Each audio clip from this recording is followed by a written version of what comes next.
क्या हुआ भाई? बैलों को इतने निर्दयता से क्यों मार रहे हो? प्रणाम युवराज। हमारे बैलगाड़ी का पहिया गड्ढे में फंस गया है। तो ये पहिया बैलों को मारने से नहीं निकलेगा। चलो मैं तुम्हारी सहायता करता हूँ। चलो।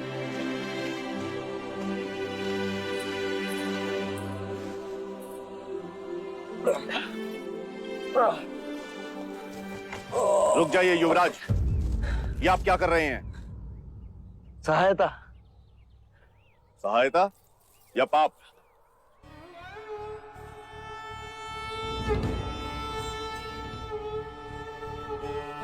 पाप?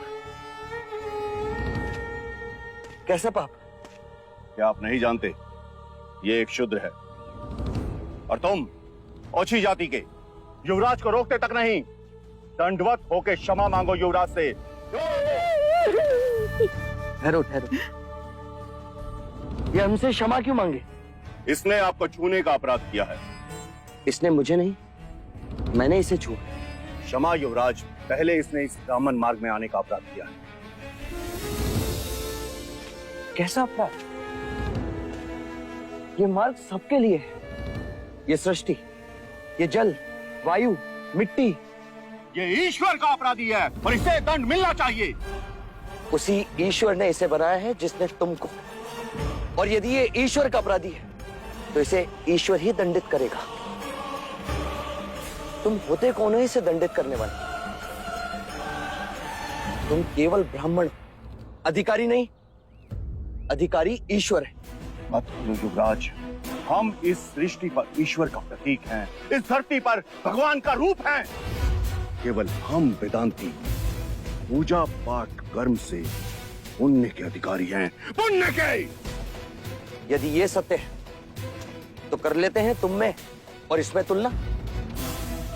इस मनुष्य ने अपने खून पसीने से इस मिट्टी को सींचा है, फल फूल उगाए। क्या तुम्हारे वेदांत इन्हें मुरझाने से रोक सकते हैं? क्या तुम इस धरती पर भगवान का प्रतीक, इस फंसे हुए पहिए को बिना हाथ लगाए निकाल सकते हो? आप हमारा अपमान कर रहे हैं युवराज। अपमान तो आप इस मनुष्य का कर रहे हैं। मत भूलिए युवराज, आप धर्म पर विवाद कर रहे हैं, धर्म पर। मैं मनुष्यता को बचा रहा हूं विप्र। विवाद धर्म पर नहीं, धर्म के नाम पर उठ रही घृणा पर है। धर्म की सार्थकता संपूर्ण मानव जाति को एक करने में है, उसे जोड़ने में, ना कि तोड़ने में। वर्ण कर्म के अनुसार, ना कि धर्म के अनुसार। धर्म सबसे श्रेष्ठ है युवराज, सबसे श्रेष्ठ, जो मनुष्य को अपनी मर्यादाओं से परिचय करवाता है, परिचय करवाता है। उस धर्म को बनाया किसने? मनुष्य ने। हम कहते हैं कि हम सब मनु की संतान हैं, ब्रह्मा के वंशज।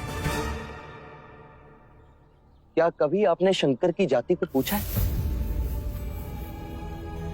कभी आपने ब्रह्मा के गोत्र को पूछा है? या कभी विष्णु के वर्ण को पूछा है? जब हम एक मनु की संतान हैं, तो ये भी उतना ही ब्राह्मण है जितना कि तुम। और यदि नहीं तो तुम भी उतने ही शूद्र हो जितना कि ये।